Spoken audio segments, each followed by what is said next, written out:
पूर्णमादाय पूर्णमेवावशिष्यते।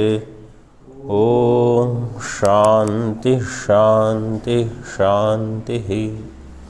शंकरं शंकराचार्यं केशवं बादरायणं सूत्रभाष्यकृतौ वन्दे भगवन्तौ पुनः पुनः।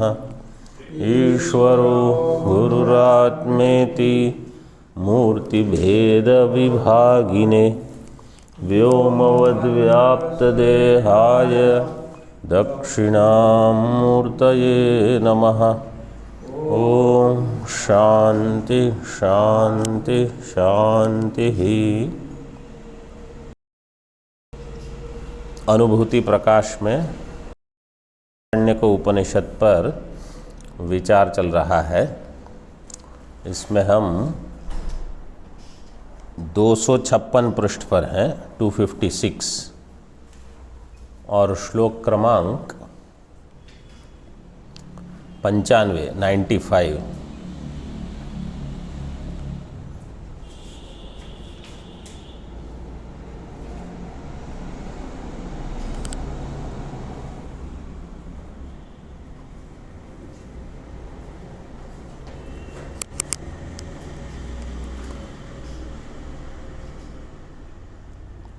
ये श्लोक पिछली बार हमने किया था, इसका पाठ करो। यया यया भवेत् पुंसां व्युत्पत्तिः प्रत्यगात्मनि सा सैव प्रक्रियेह स्यात् साध्वी सा चानवस्थिता।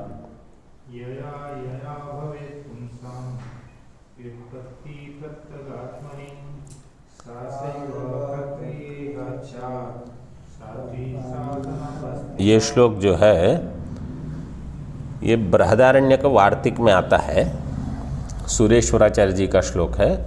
वही श्लोक यहाँ उद्धृत किया है, बहुत प्रसिद्ध श्लोक है। पिछली बार हमने आपको इसके बारे में थोड़ा बताया था। यया यया प्रक्रिया, जिस जिस प्रक्रिया के द्वारा पुंसाम साधक पुरुष को प्रत्यगात्मनि व्युत्पत्ति ही, प्रत्यगात्मा के विषय में व्युत्पत्ति मतलब ज्ञान होता है, सा सैव इह प्रक्रिया स्यात्, उसी को प्रक्रिया माना जाएगा, मतलब वही प्रक्रिया होगी। वो कैसी होगी? साध्वी। साध्वी का अर्थ है वही साधु है, मतलब वही श्रेष्ठ है। तो किसी को प्रतिबिंबवाद से ज्ञान होता है तो बोले आपके लिए प्रतिबिंबवाद ठीक है।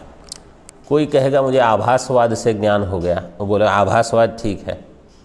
कोई कहेगा अवच्छेदवाद से ज्ञान हो रहा, बोले अवच्छेदवाद ठीक है आपके लिए। तो ऐसा आवश्यक नहीं है कि कोई एक ही प्रक्रिया सही है। इसी प्रकार एक जीववाद है, बहुजीववाद है। तो कोई कहेगा मुझे एक जीववाद से ज्ञान हो गया, मेरे लिए तो यही ठीक है। कोई कहते हैं ना हमारे लिए तो मांडू के उपनिषद सही है। अच्छा तो ठीक है, मांडू के उपनिषद आप उसको पढ़ते रहो। कोई कहेगा नहीं मुझे कठोपनिषद से अच्छा लगता है। किसी को कोई और ग्रंथ जैसे दक्षिणामूर्ति स्तोत्र है उनको वो पसंद है। कोई कहेगा सद्दर्शनम हमको अच्छा लगता है। जो ग्रंथ से जिस प्रक्रिया से भी आपको ब्रह्म ज्ञान हो जाए वही आपके लिए ठीक है। साच अनवस्थिता, अनवस्थिता मतलब उसमें कोई एक आग्रह नहीं है, अवस्थिति नहीं कि यही ठीक है बाकी सब गलत है, ऐसा नहीं हम मानते। तो इससे क्या होता है, सारे दर्शनों को अलग अलग प्रकार की जो मत है अद्वैत वेदांत में, अद्वैत के बाहर के मत का तो हम खंडन कर देंगे, लेकिन अद्वैत वेदांत में जो जो मत है उन सब को भी यहाँ मान्य किया गया है। ऐसे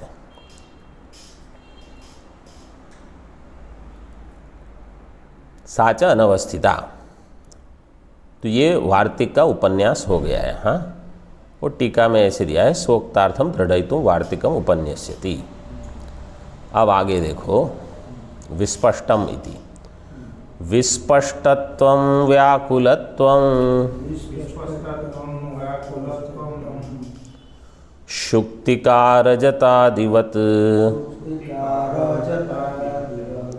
स्पष्टमव्याकृतान् मोहान् मिथ्याज्ञानमिदं जगत्। विस्पष्टत्वं व्याकुलत्वं शुक्तिकारजतादिवत् स्पष्टमव्याकृतान् मोहान् मिथ्याज्ञानमिदं जगत्।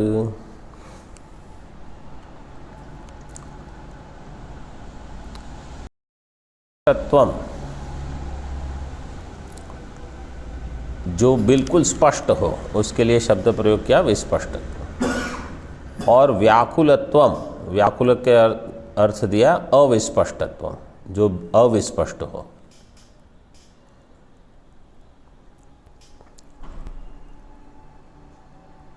तो दो प्रकार की चीज होती हैं, एक जो बिल्कुल स्पष्ट है और एक अस्पष्ट है। तो यहाँ क्या बताना चाहते हैं, दृष्टांत देते हैं, शुक्तिका रजतादिवत। जैसे शुक्तिका और रजत, शुक्तिका में रजत की भ्रांति होती है, तो इसमें शुक्तिका जो है उसका भान नहीं होता पूरी तरह से, इसलिए शुक्तिका कैसी है, अस्पष्ट है। क्यों? क्योंकि शुक्ति में दो अंश है, इदम अंश, शुक्ति अंश।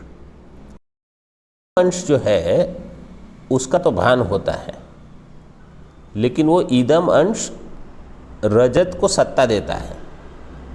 तो भान क्या होता है, इदम रजतम, इयम शुक्ति के बदले इदम रजतम।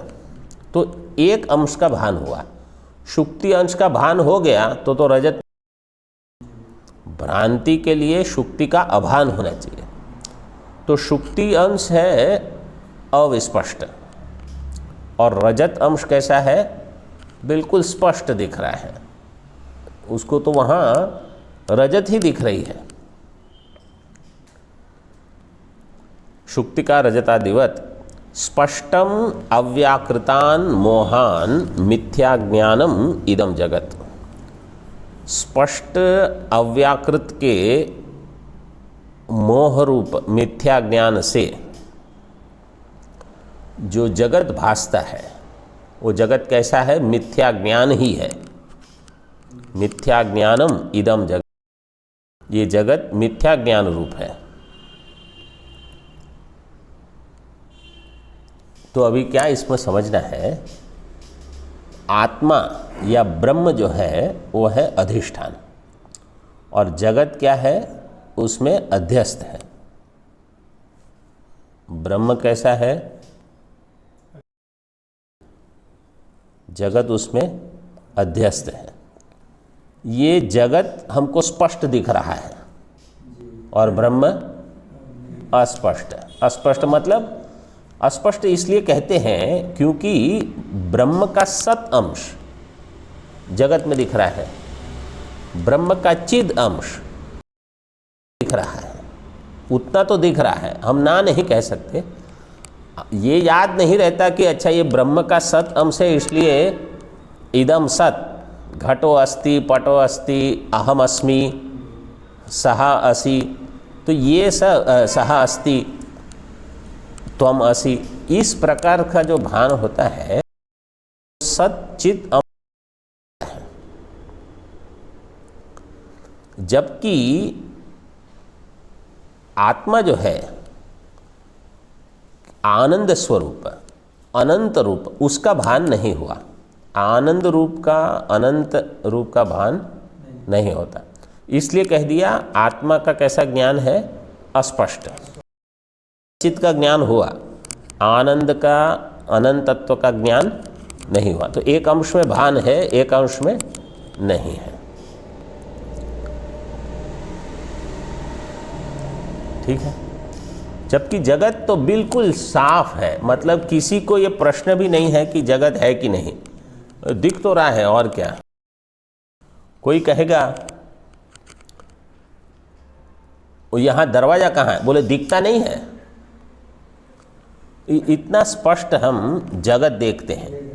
तो जो भ्रांति है वो स्पष्ट है और जो अधिष्ठान है वो अस्पष्ट है। टीका में देखो, तो इसलिए यहां द्वितीय स्पष्टम अव्याकृतात्, ये अव्याकृत जो है उस अव्याकृत से मोह से, अव्याकृतान मोहान मिथ्या ज्ञानम इदम जगत स्पष्टम, ये जगत जो है वो बिल्कुल स्पष्ट दिखता है मिथ्या ज्ञान से। टीका में देखो, व्याकुलत्वम का अर्थ किया अविस्पष्ट, व्याकुल का अर्थ किया अविस्पष्टत्व। शुक्तिका इत्यादि, शुक्तिका यथा शुक्तिकायाम अविस्पष्टत्वम तद रजते विस्पष्टत्वम। उसमें जल गया था तो जब आया था तो जल गया था, फिर ये इसको लेने गया हो गया।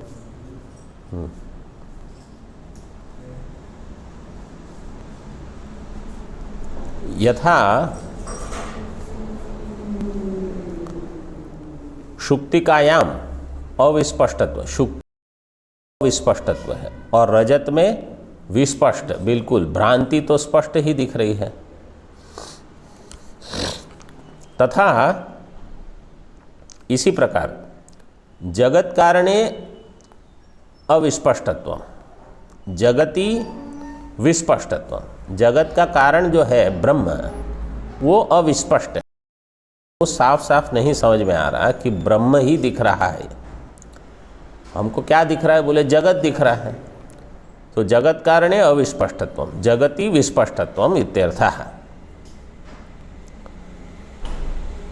ये समझ में आया इतना कि जो अधिष्ठान है वो नहीं भान हो रहा, उसका मतलब वो नहीं दिख रहा, जो नहीं है वो दिख रहा, इसी को कहते हैं अध्यास। एतद विषयति, उसको विषय स्पष्ट करते हैं आगे, स्पष्टमिति अव्याकृतात् अस्पष्टात् मोहात् अज्ञानात्। अव्याकृत जो है, जो कि अस्पष्ट है, वहाँ मोह मतलब अज्ञान के कारण स्पष्टम इदम जगत इति अन्वयः, ये जगत कैसा है, बिल्कुल स्पष्ट दिख रहा है। अब ये जगत कैसा है, तो कहा जगतः प्रतिभास मात्र शरीरत्वम आह मिथ्या ज्ञानम इति। जगत कैसा है, प्रतिभास मात्र शरीर है। स्वामी जी मिला आपको? मिला। प्रतिभास मात्र शरीर है। प्रतिभास मात्र शरीर का अर्थ क्या है कि वो तभी दिखता है जब वो भ्रांति है। जैसे सर्प, रज्जु में जो सर्प दिखता है उसका शरीर कैसा है, प्रतिभास मात्र शरीर, मतलब जब उसकी प्रतीति होती है तब उसका आभास होगा, हाँ है।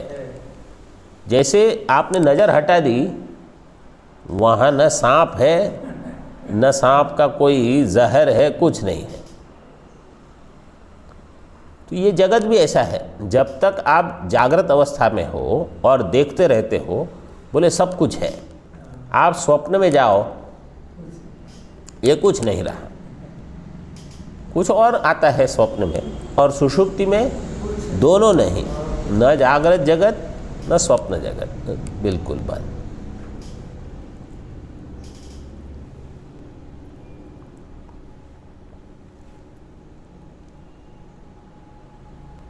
जगतः प्रतिभास मात्र शरीरत्वम, तो जो मिथ्या वस्तु होती है उसका शरीर मतलब स्वरूप प्रतिभास मात्र होता है, इसलिए उसको कहा जाता है प्रातिभासिक।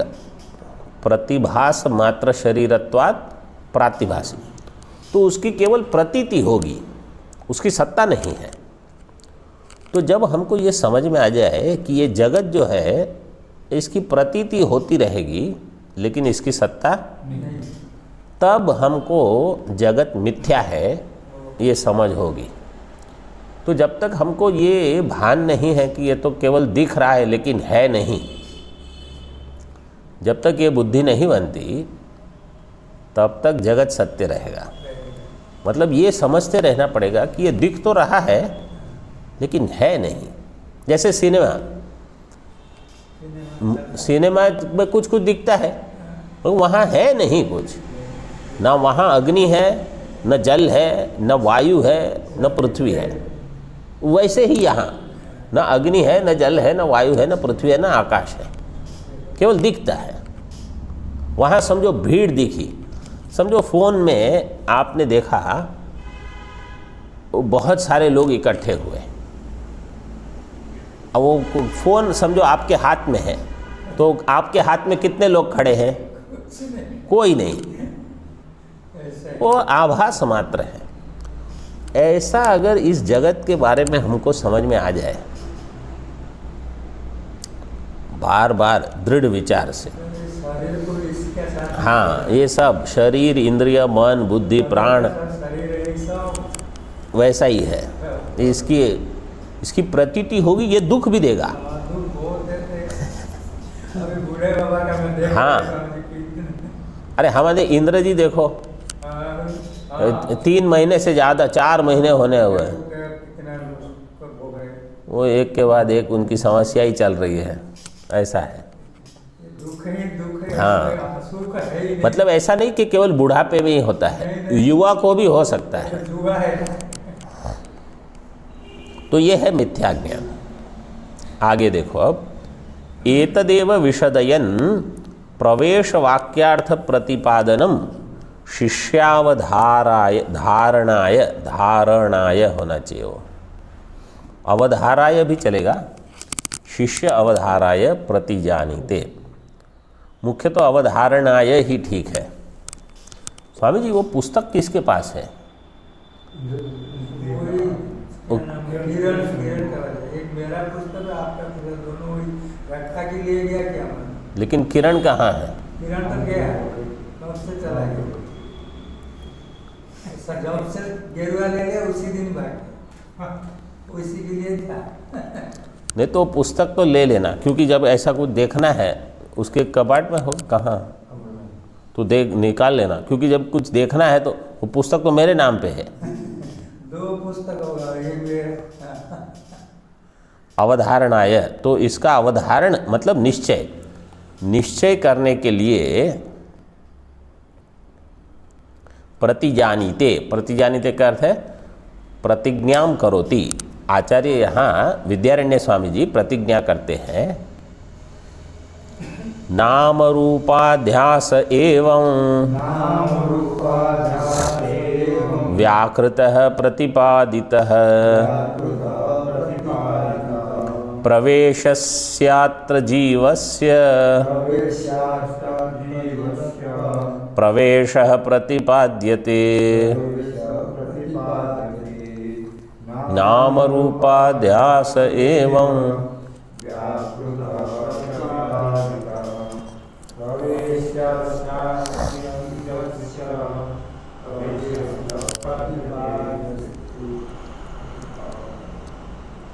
नाम रूपाध्यास एवं व्याकृतः प्रतिपादितः।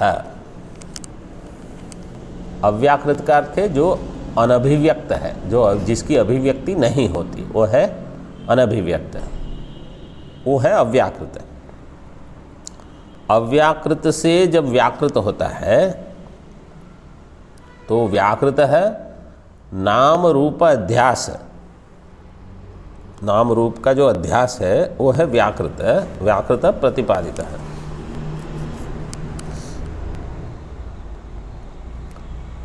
तो जो अभिव्यक्त है वो क्या है? बोले वो नाम रूप अध्यास है। नाम और रूप है अलग अलग प्रकार के, और वो अध्यस्त है किसमें? ब्रह्म में, आत्मा में। मतलब मुझ में ही ये सृष्टि भास रही है, आत्मा में, चेतन में।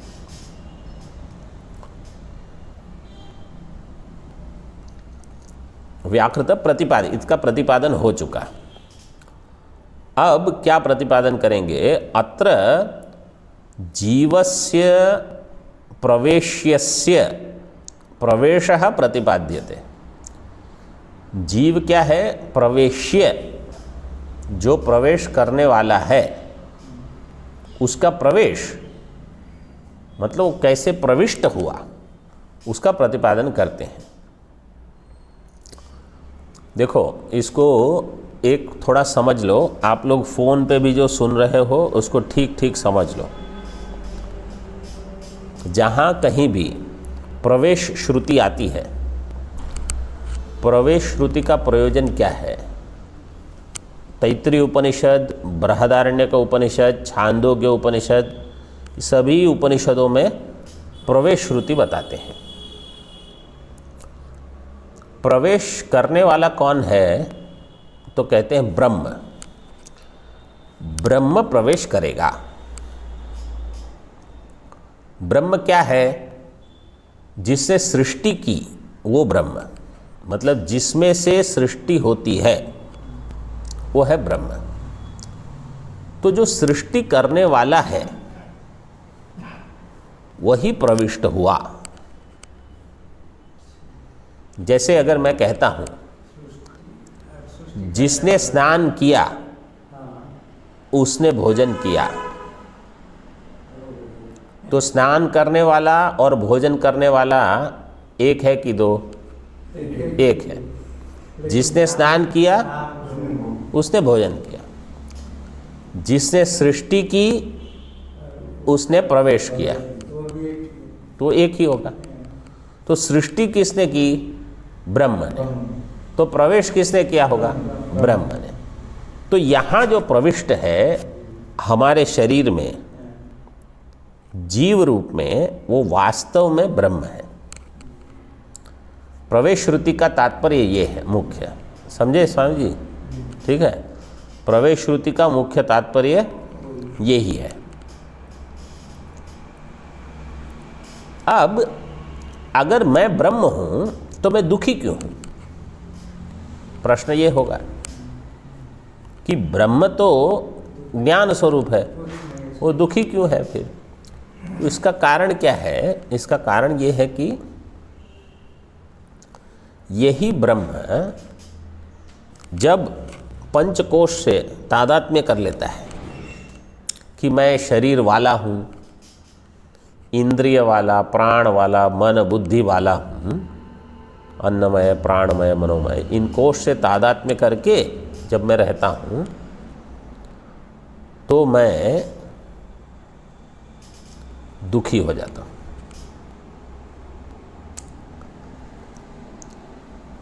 प्रवेश करने पहले आप स्वतंत्र हो, प्रवेश करने के समय भी आप स्वतंत्र हो। उसके बाद अगर आपने तादात्म्य कर लिया तो आप दुखी हो गए। जैसे मैं सामान्य दृष्टांत देता हूँ। समझो कोई व्यक्ति है,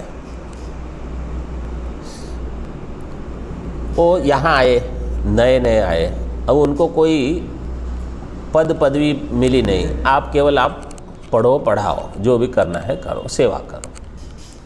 समझो उनको थोड़े समय बाद कहा गया आप कोठारी हो, कोठारी बना दिए गए, तो उनको क्या अच्छा लगेगा कि अच्छा मुझे कुछ अभी पदवी मिली। 2 साल के बाद समझो उनको कहा जाएगा अभी दूसरे कोई बनाएंगे, मतलब सबको बारी बारी नंबर लगाना है, ऐसे समझो। तो अब उनको लगा अरे अब मैं दुखी हो गया। पहले तो सुखी थे जब आए थे, तभी पदवी मिली तभी भी ठीक था, फिर उसको अगर पकड़ लिया आपने और तो छोड़ने में दुख होगा। अगर आपने कहा कि अच्छा ठीक है, मैं तो जानता हूँ कि एक दिन छोड़, बस, तो कोई आपत्ति नहीं।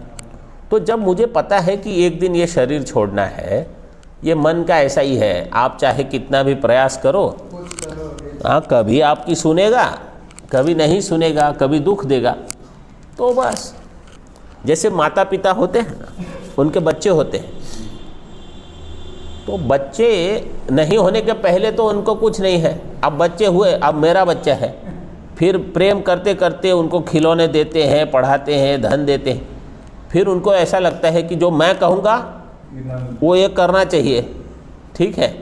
अब वो 30 साल का हो गया, अब आप कहो ऐसे करो, बोले नहीं मैं अलग करूँगा, अब आपको दुख होगा, वो मैंने इतना मेहनत की इसके पीछे, मैंने ये किया वो किया, मैं कहता हूँ वो तो कुछ नहीं करता।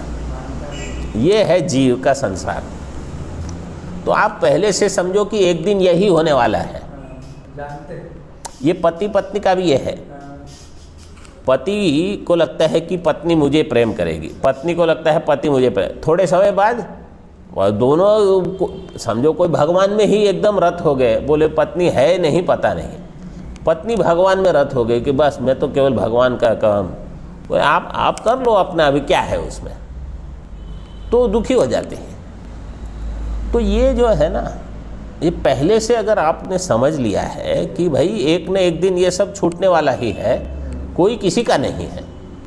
गुरु शिष्य में भी, गुरु को अगर ऐसा लगता है कि मेरा शिष्य है, मैं पढ़ाते रहता हूँ, मैं जो कहूँगा वो करेगा, वो एक दिन कहेगा नहीं अब मेरा बहुत हो गया, अब मैं जा रहा हूँ। हाँ ऐसे करते आजकल।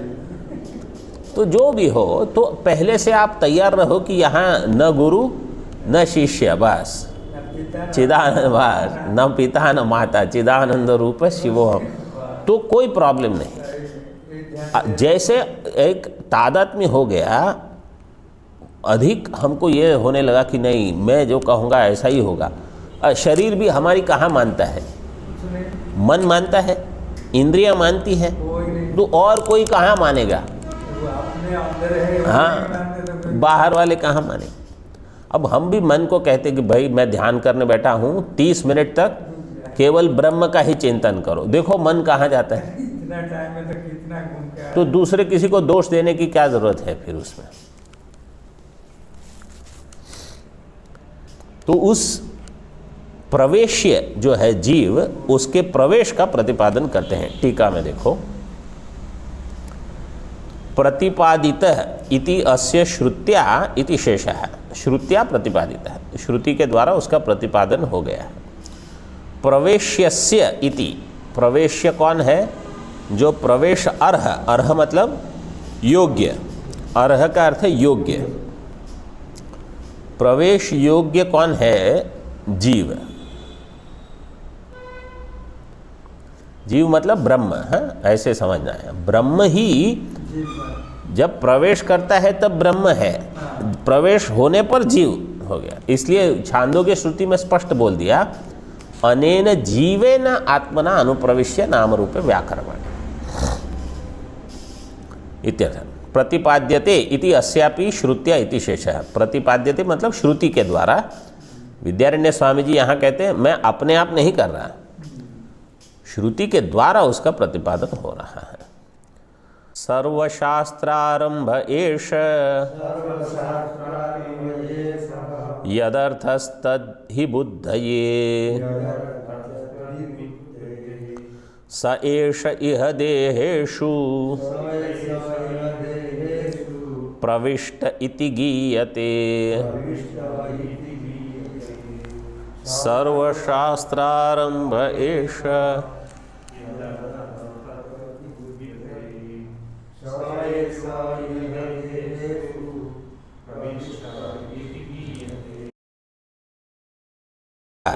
एषः यदर्थः तद्हि बुद्धये स एष इह देहेषु प्रविष्ट इति गीयते। एक ही वाक्य है, अन्वय सीधे सीधा है।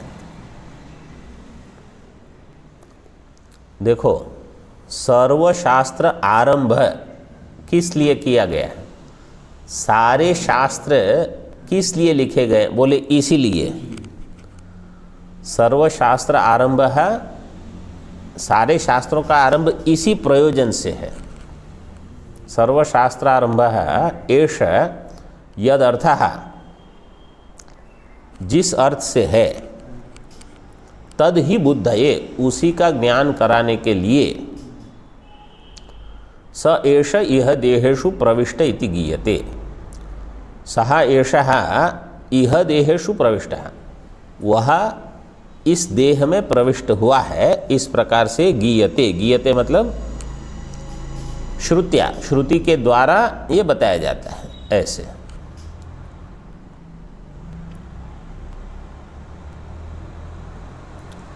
तो कहने का प्रयोजन क्या है कि सारे शास्त्र इसी के लिए हैं। जो सब बताया जाता है मुख्य प्रयोजन यही है, यही बताने में है। तात्पर्य इसको कहते हैं।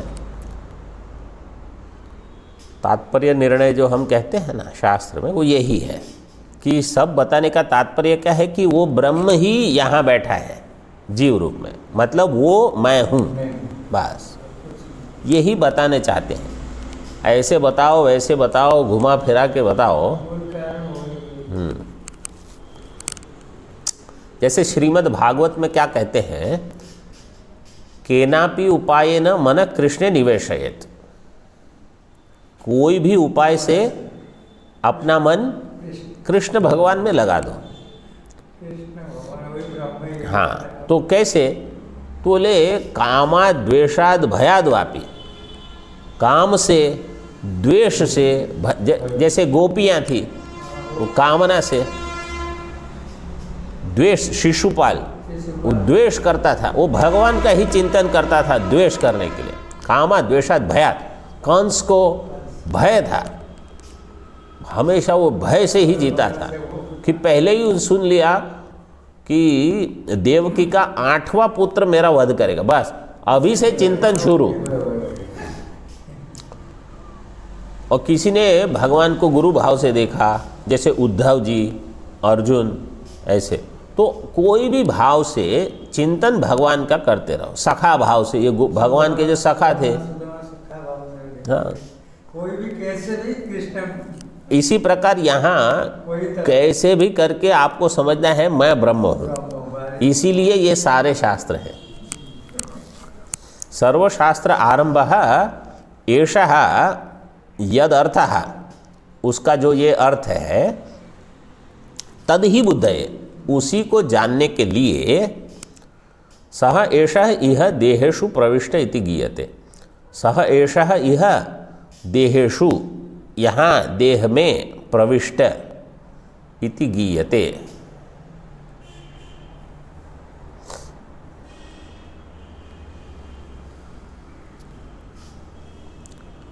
तो वहाँ इस श्रुति के द्वारा इसके बारे में बताया गया है।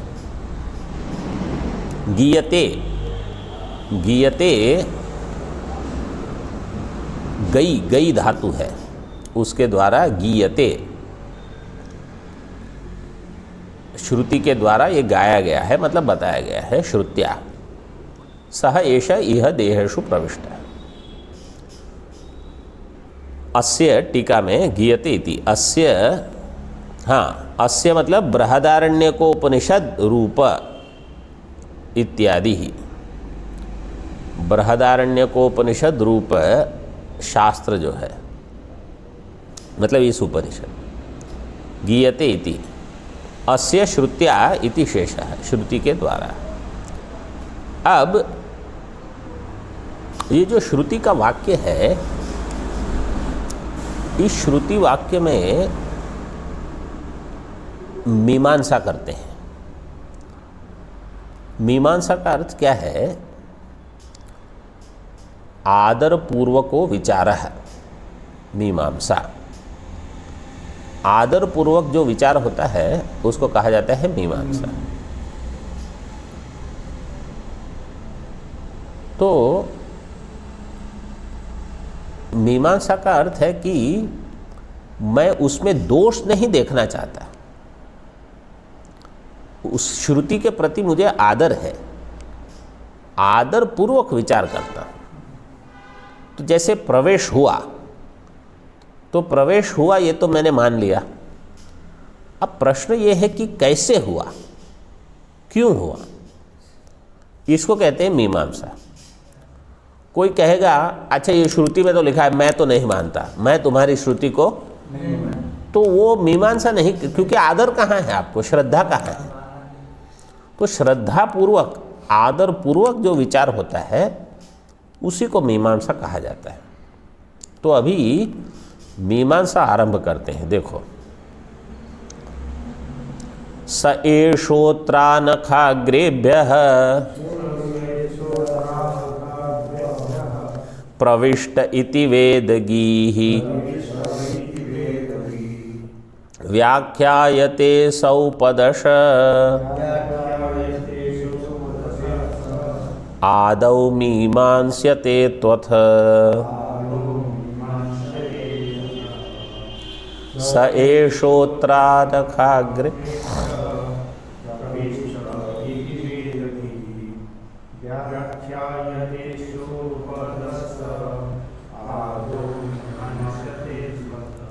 स इत्यनेन शब्देन प्रकृतार्थावमर्शिना अव्याकृताध्यक्ष आत्मा यह पुरोक्तः स उच्यते।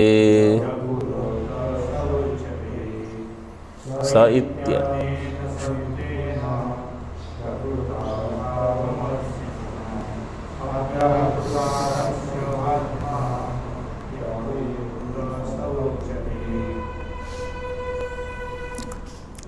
सह एषः अत्र आनखाग्रेभ्यः प्रविष्टः। सह एषः, देखो सह से परोक्ष वस्तु बताते हैं और एषः से अपरोक्ष जो नज़दीक है। जैसे कहते हैं सह एषः, सह देवदत्तः एषः देवदत्तः। तो सह मतलब कोई दूर की वस्तु है। यहाँ सह एषः सामानाधिकरण्य में दे दिया, जो सह है वही एष है। मतलब जो वो है, वो कौन, सृष्टि करने वाला,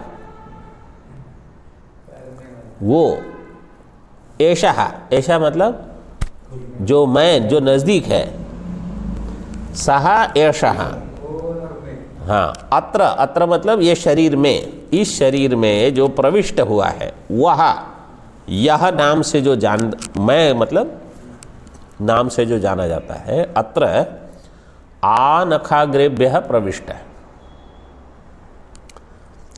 नख के अग्रभाग तक जो प्रविष्ट हुआ है, आनखाग्रेभ्यः प्रविष्ट है। इति वेदगीः, ये है वेदगीः मतलब वेद की श्रुति, वेद की वाणी।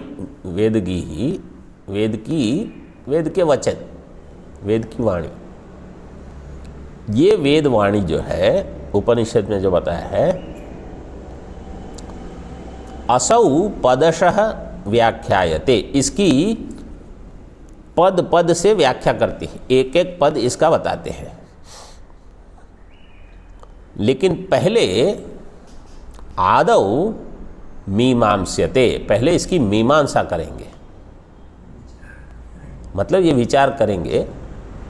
तो देखो, जब इसलिए ब्रह्म जिज्ञासा का अर्थ किया ब्रह्म विचार, तो हमारे यहाँ विचार ही प्रधान है। आदौ मीमांस्यते, तू मतलब निश्चय पूर्वक, कि मीमांसा करके कुछ निश्चय करेंगे। अथ शब्द से शुरू करते हैं। इति सह इति अनेन शब्देन प्रकृतार्था अवमर्शिना अव्याकृताध्यक्ष आत्मा यह पुरोक्तः स उच्यते। सह इति अनेन, सह एषः दिया है ना, तो उसमें जो सह है इसके द्वारा, इति अनेन शब्देन, इस शब्द के द्वारा प्रकृतार्थ अवमर्शिना अव्याकृत अध्यक्ष आत्मा यह पूर्वा उक्तः सह उच्यते।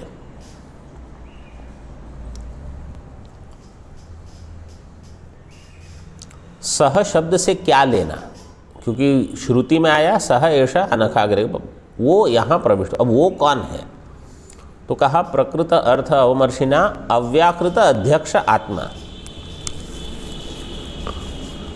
जो अव्याकृत है, अव्याकृत से यहाँ लेना माया विशिष्ट चैतन्य सगुण ब्रह्म, वही मतलब जहाँ भी प्रवेश वगैरह आएगा तो माया तो होगी, सृष्टि हो चुकी, फिर उसमें प्रवेश होता है ना। सृष्टि के पहले तो प्रवेश होगा नहीं, इसलिए पहले क्या कहा, तत्सृष्ट्वा तदेव अनुप्रावित। सृष्टि करके, जैसे मैं कहूँ स्नान करके उसने भोजन किया, तो पहले क्या हुआ, स्नान हुआ फिर भोजन हुआ ना। समझो मैं कहूँ भोजन पका के उसने भोजन किया, वो पहले भोजन पकाए फिर भोजन करेगा, तो वैसे भी बिना भोजन पकाए भोजन क्या करेगा। तो ऐसे यहाँ पर भी सृष्टि की रचना करके उसने प्रवेश किया शरीर में। ऐसे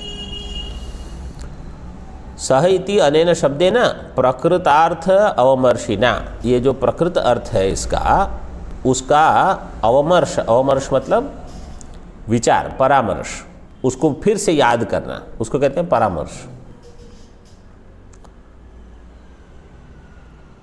तो जो पहले बताया गया उसी को फिर से याद करो। पहले मतलब बृहदारण्यक में पहले जो ये वाक्य आया है उसी को याद करके अव्याकृत अध्यक्ष आत्मा जो है वही सह शब्देन उच्यते, जो पूरा उक्ता है, जो पहले बताया गया।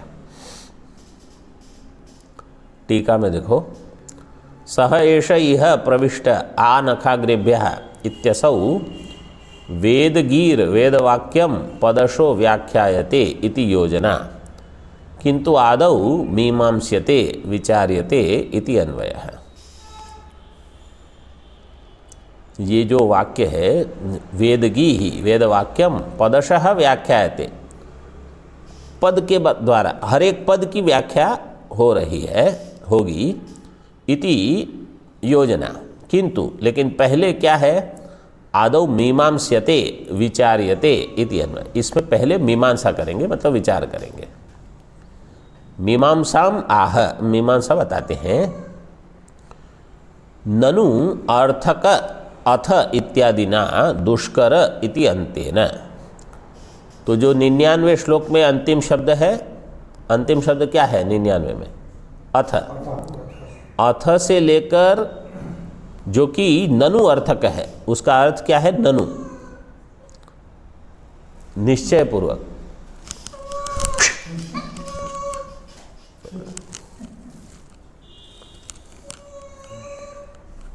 दरवाजा बंद कर दो।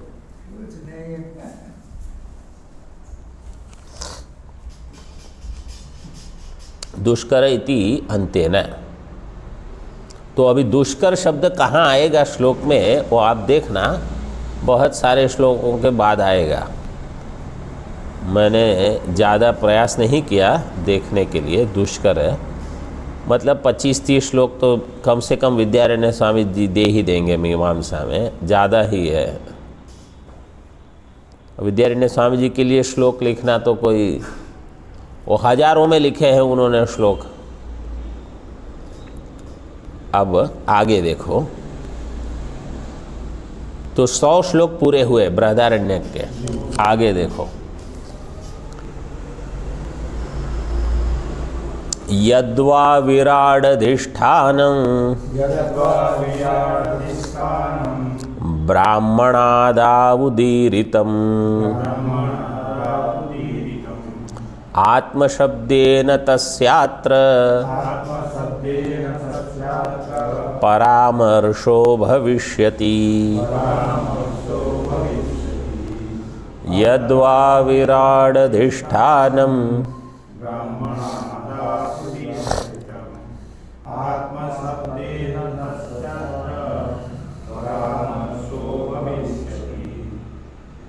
यद्वा विकल्प बताते हैं। अब विकल्प क्यों आया वो भी मैं पहले बता देता हूँ। ये जो अव्याकृत शब्द है ना, ये अव्याकृत शब्द नपुंसक लिंग में है, और एषः जो है ये तो पुल्लिंग है। तो कोई कहेगा कि ये अव्याकृत जो है उसके लिए पुल्लिंग शब्द एषः या सः ये कैसे हो सकता है व्याकरण के दर। तो बोलते हैं ठीक है, मैं आपको बताता हूँ, आत्मा पुल्लिंग है कि नहीं, बस। सो अव्याकृत जो है उसी को आत्मा पहले बताया गया था। बृहदारण्यक का ये है चतुर्थ ब्राह्मण, पहले अध्याय का चतुर्थ ब्राह्मण। पहले अध्याय के द्वितीय ब्राह्मण में जो आत्मा शब्द था उसी को लेना है आपको, उसी का यहाँ विचार चल रहा है। तो यहाँ देखो वो बताते हैं, यद्वा विराट अधिष्ठानम, विराट का जो अधिष्ठान है, ब्राह्मणादौ ब्राह्मण आदौ उदीरितम, जो ब्राह्मण भाग है इसके द्वितीय ब्राह्मण में जो पहले बताया गया है उदीरितम, या इस चतुर्थ ब्राह्मण में पहला जो मंत्र है वही ये चतुर्थ ब्राह्मण का ये कौन सा 7वां मंत्र है, 1 4 7। स एष यह आनखाग्रे पर प्रविष्ट, वो है 1 4 7। 1 4 1 में क्या बताया गया था, आत्मा एव इदम अग्र आसीत, आत्मा ही था। उसी आत्मा का यहाँ जो पहले आत्मा ही था वही आत्मा ने यहाँ प्रवेश किया है। आत्मा मतलब यहाँ हिरण्यगर्भ लेना है आपको, ऐसे मतलब सगुण ब्रह्म माया के सहित, ऐसे। आत्मा शब्देन इति, आत्मा एव इदम अग्र आसीद इति वाक्यस्थ आत्मशब्देन इत्यर्थः। ब्राह्मणादौ उदितम आत्मशब्देन तस्य अत्र परामर्शो भविष्यति, उसी का यहाँ परामर्श मतलब उसी को फिर से याद करके बोले अच्छा ये उसी के बारे में बोल रहे हैं। जैसे कहीं हम वाक्य बोलते हैं ना,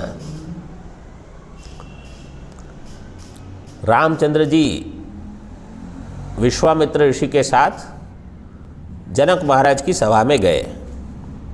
सभा में बहुत लोग थे, सभा में अनेक राजा थे, सभा में कोई मंच पर रहकर कुछ बता रहा था। राम जी ने ये सब देखा, फिर राम जी बैठ गए, फिर एक राजा आए, दूसरे राजा आए, कुछ कुछ चल रहा है। फिर विश्वामित्र की आज्ञा से वो उठे। अब वो उठे मतलब वो कौन है, वो राम जी, क्योंकि विश्वामित्र जी के साथ वही आए हैं, बैठे वही थे। और तो उठेगा कौन, जो बैठे थे विश्वामित्र के साथ आए थे उन्हीं की आज्ञा से वो उठे। तो ये है परामर्श, इसको बोलते हैं। तो जैसे श्रुति में पहले बता दिया आत्मा था, फिर कुछ कुछ वर्णन आया, कुछ उपासना बता दी, फिर क्या वही आत्मा प्रविष्ट हुआ। तो वही प्रविष्ट हुआ तो आत्मा नहीं भी बताया तो आपको समझ लेना उसकी बात चल रही है। तो यहाँ शास्त्र में इसको कहते हैं मीमांसा। ऐसे ये कहाँ क्या शब्द चल रहा है, किसका विचार चल रहा है, वो जोड़ते रहना चाहिए। आत्म शब्दे न आत्मैवेदम, अच्छा यहाँ देखो पहले टीका में, ब्राह्मण आदौ चतुर्थ ब्राह्मण से आदौ इत्यर्थः। चतुर्थ ब्राह्मण के आरंभ में, मतलब 1 4 1 ब्राह्मण आदौ। आत्मशब्देन आत्मा वा इदम अग्र आसीद इति वाक्यस्थ आत्मशब्देन इत्यर्थः। आत्मा एव, आत्मा माने आत्मा एव इदम अग्र आसीद, आत्मा ही था। इस सृष्टि के पहले क्या था,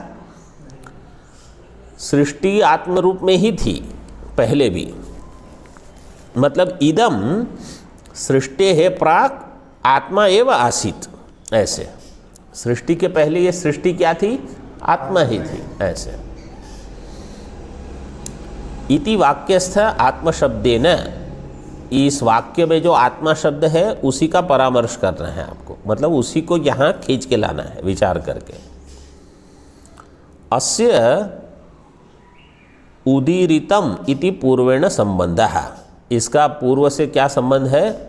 उदीरितम, उदीरितम जो दिया ना पहली पंक्ति में अंत में दिया, ब्राह्मणादा उदीरितम, उदीरितम मतलब वहाँ जिसका उल्लेख हुआ है, जिसको बताया गया है, उसी को यहाँ देखना है आप। अत्र इति स एष इह इति वाक्य इत्यर्थः। सो यहाँ सह एषः इह, इस वाक्य में जो पहले आत्मा बताया है उसी आत्मा को सह शब्द से लेना। तो दोनों पुल्लिंग में है, इसलिए कोई विरोध नहीं है, आपत्ति नहीं है।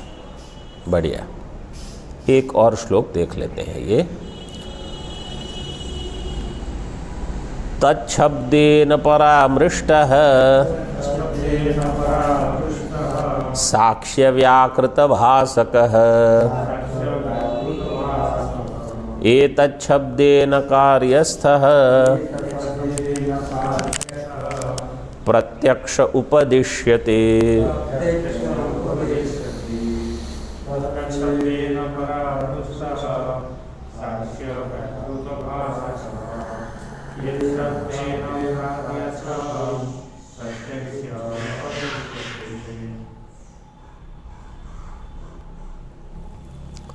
तत्शब्द ने, तत्शब्दे न, अब तत्शब्द है, सह जो है ना वही ऐसा, तो सह है वो तत्शब्द है।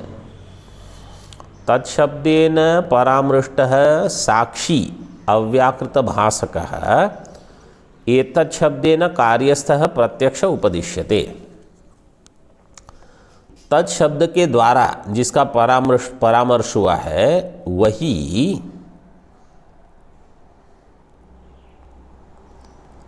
साक्षी, जो कि अव्याकृत का भासक है, अव्याकृत को प्रकाशित करता है साक्षी, वही एतत् शब्द के द्वारा कार्यस्थः, कार्य मतलब ये जगत, इसमें प्रत्यक्ष उपदिश्यते, इसका प्रत्यक्ष ज्ञान होता है, ये बताया। टीका में देख लो, तृतीय परामर्शा संभवेन उक्तयोः अन्यतरस्य एव परामर्शो वाच्य तथा च स एष इति सामानाधिकरण्यम उक्तम स्यात् इत्याह। तत्शब्देन इत्यादिना किंचित ऊनेन पद्यद्विकेन। तृतीय परामर्श असंभवेन, परामर्श दो चीज का कर रहे हैं, पहले जो बताया वो अभी के बारे में। तृतीय परामर्श असंभवेन उक्तयोः अन्यतरस्य एव परामर्शो वाच्य, पहले जिसको बताया था दो चीज बताई गई थी, वो दो में से ही एक को यहाँ लाना है, परामर्शो वाच्य। तथा च स एष इति सामानाधिकरण्यम उक्तम स्यात्, तब स और एष के बीच में सामानाधिकरण्य होगा। तो पहले क्या बताया गया? एक तो आत्मा बताया गया और एक पहले प्रजापति विद्या पहले बताई गई। इसमें जब वो अश्वमेध का वर्णन आता है बृहदारण्यक, तो उसमें से दो में से आत्मा को ही लेना है जिसका परामर्श करना है। तत्शब्देन इत्यादिना किंचित ऊनेन, किंचित ऊनेन मतलब यहाँ केवल पद्यद्विकेन। तो ये जो दूसरा श्लोक और तीसरा श्लोक है उसमें से प्रथम पद जो है ना, तत्शब्देन परामृष्ट, उतना छोड़ के बाकी जो है वही उसका विचार है। इसको अब आगे चतुर्दशी को देखें। ओम पूर्णमदः पूर्णमिदं पूर्णात् पूर्णमुदच्यते पूर्णस्य पूर्णमादाय पूर्णमेवावशिष्यते। ओम शांति शांति शांति। शंकरं शंकराचार्यं केशवं बादरायणं सूत्रभाष्यकृतौ वन्दे भगवन्तौ पुनः पुनः। ईश्वरो गुरुरात्मेति मूर्तिभेदविभागिने व्योमवद व्याप्त देह